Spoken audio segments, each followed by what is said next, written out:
Hey everyone, Colin Shadwell back with another video of finished glazed pieces. My last video of the bowls that I did turned out really well and I got lots of positive feedback. On this one, I'm going to be showing some more of the bowls that I did in my previous videos as well as some ones that I did off camera. All of these have been done with the same kind of Amico Potter's Choice glazes that have been layered with a base coat, usually of 2 coats of one color and 2 coats of another color on top of that. And I actually wrote down all these color combinations so I can actually tell you what was used on these. So let's go ahead and get started with the first one.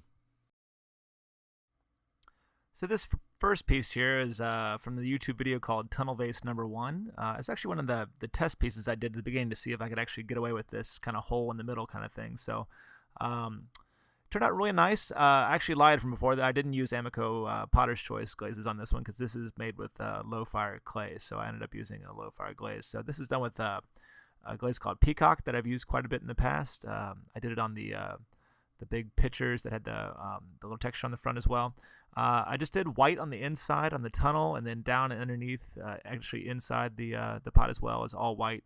And then I added these little white dots that kind of add a little texture on the outside here around the hole, and they kind of melted down with the Peacock 10 strips. So this one turned out pretty well. I'm happy, even though it was just a test piece. I think it's one that I'll end up keeping and using in future shows.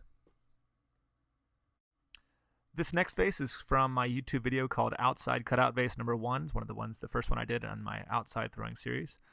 This has got a layer of Amico Potter's Choice called Blue Midnight. It's just a coat of Blue Midnight underneath, which you can kind of see showing through there. And then this glaze called Lustrous Jade on top. So you kind of get this, jade, obviously color, this greenish jade color on the outside, but underneath you get these little speckles of darker kind of bluish hue, which is really nice, really cool colors to see here. You can see that all these glazes kind of drip and move a little bit, which is how you get the colors to kind of run together. If you kind of vary your brush strokes up and don't go in one direction, but kind of paint it back and forth diagonally, you really get a lot of cool color combinations here. So you can see from the top that it does do quite a bit of moving, and if you can manage to get it in all these little grooves in between the little where I did my cutouts, it really tends to gather up there and then drip down, which I kind of like that as well. So kind of an interesting color combination. I kind of like the way it turned out. Hope you do too.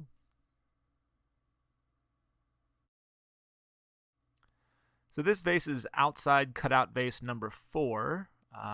This one, I wasn't too sure about the shape when I first started with it, but it ended up turning out okay. These little holes ended up glazing pretty nicely. This has got it's got a layer of deep olive speckle, actually 2 layers of deep olive speckle, and then a layer of Blue Midnight on the top here. So it's kind of this greenish, real deep green underneath, and then the dark blue on top of it kind of made this kind of like dark, deep ground color. So this one kind of turned out really.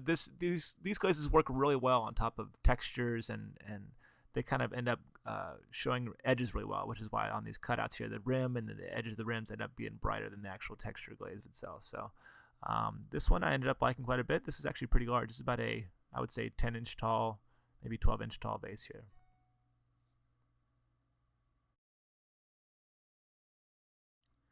So this is one of the vases that I did off camera. It was one of my outside ones as well. I just had extra time and my battery had died, so I just started making these little vases. This guy's about 6 to 7 inches tall.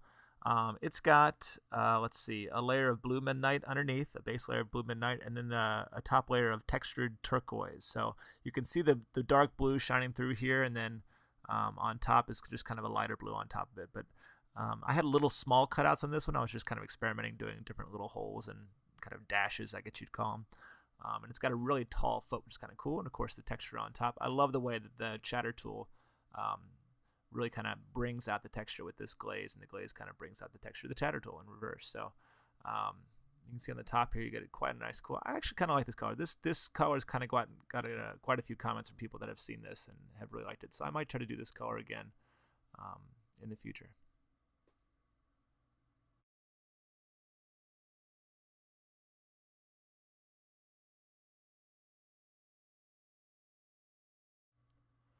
So this is another one that I did off camera. This is another small one, probably again maybe 7 inches tall. This color was gotten by using Blue Midnight as a base again, and then on top of it a glaze called Deep Sierra Speckle. So again, you can see that dark blue hinting underneath that red there, and this red is really not really as dark as unless you put that blue underneath it. So Very kind of a bold color on this one. You can see the chatter marks here ended up really nicely as well. And then the way that this kind of speckles, I mean, a deep sienna speckle already has a little bit of color variation to it, but when you just put that blue midnight underneath it, you really get a nice little color variation on this as well. It's really important, I think, to get inside and outside with this. I've done a few in the future here that have white on the inside. I don't think it's as good, but I just couldn't get the color down in it. So to be able to get color inside and outside these pieces that's dark and deep like this is very important, I think. It makes it work for the piece. So here's outside cutout base number 3 from the YouTube series. This has, let's see, a layer of fire brick underneath, 2 layers of fire brick, and then 2 layers of, I think it's pronounced blue rutile on top. Blue rutile is an interesting color. You really have to slap it on thick if you wanted to get some of those blues to show up, and I probably could have used one more layer of this. But the orange color of it's kind of cool, and these little blue highlights along the edges where the blue rutile really built up and had lots of different layers, because I had to do that multiple times, really showed through. So there's just hints of blue in this. You can see it mostly along the edges and any place where I really layered it up pretty thick.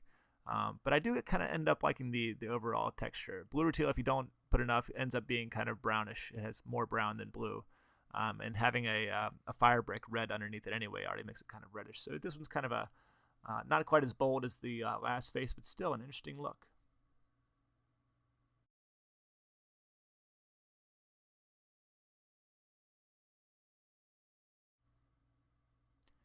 Here's another vase that I did off camera. This one's kind of small. I would say this is about 6 inches tall.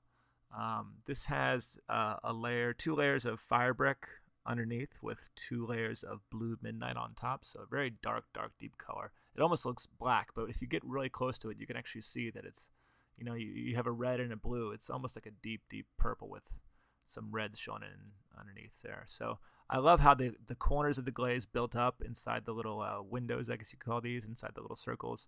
But around the edges, it just drips off. So you really get these kind of cool little unintentional highlights that kind of go around the edges of your cutouts. And of course, on top of the texture here, it looks really good as well. So, I'm really happy with the way this turned out. Even though it's a small little piece, it's a cool glaze combination.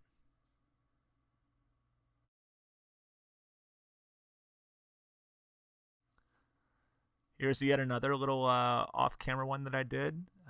This has probably gotten the most comments from people that have seen these about the color. This has that same fire brick as in the previous one, 2 coats of that, but on top of that I have 2 coats of lustrous jade, which is what I used on the second one from this video. Put these 2 together, you get some really cool combinations. That deep fire brick red with this kind of like light pale green on top of it makes for a really cool combination of colors. And especially when it gets down into the pits of the texture and in the little cutouts here as well, it starts dripping down. It makes it really cool too. I really like the shape of this face too. This kind of shape of a round on the bottom and then kind of flattening out on top, coming to an opening.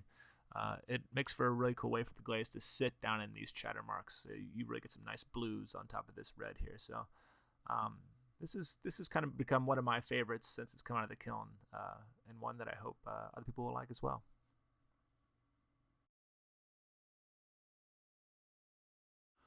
All right, so for the last one here, this is one that I did off camera, but it involved the same process as the 2-piece cutout vase that I have, which I will glaze later on. It's going to be in a later video here, but this has got a really cool glaze combination on it. This is blue rutile underneath and then lustrous jade on top. Blue rutile, if you put enough, really has a lot of movement to it, so it slides down a lot. And if you have a glaze on top of it, that glaze will slide down as well. So you can see that lustrous jade really moves, especially along the edge. You'll see here on this next slide. Right past I guess we can call the drop off there, it really starts dripping down and really moves down within these textures as well. So when I pulled this out, I mean, it went, ooh, that looks nice. So this one is a bigger piece. It's probably maybe 10, 11 inches high and probably about that again wide. So with these giant cutouts and getting inside there and painstakingly glazing inside this piece was definitely worth it, because it's got some really cool glaze combination of colors here, and the way that it moves and runs makes it look really unique and different.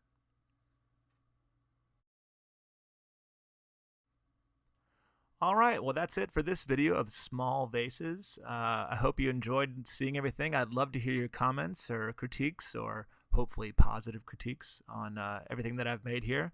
And then I hope you look forward to seeing some of the other stuff I made. I just pulled a load out today of really large vases. I have 6 brand new large vases that are coming out, and I'm starting to glaze all the teapots now that I made earlier in videos too. So there's more to come. Stay tuned. Keep watching. Keep responding. Keep commenting, and keep putting on Facebook, and spread the word.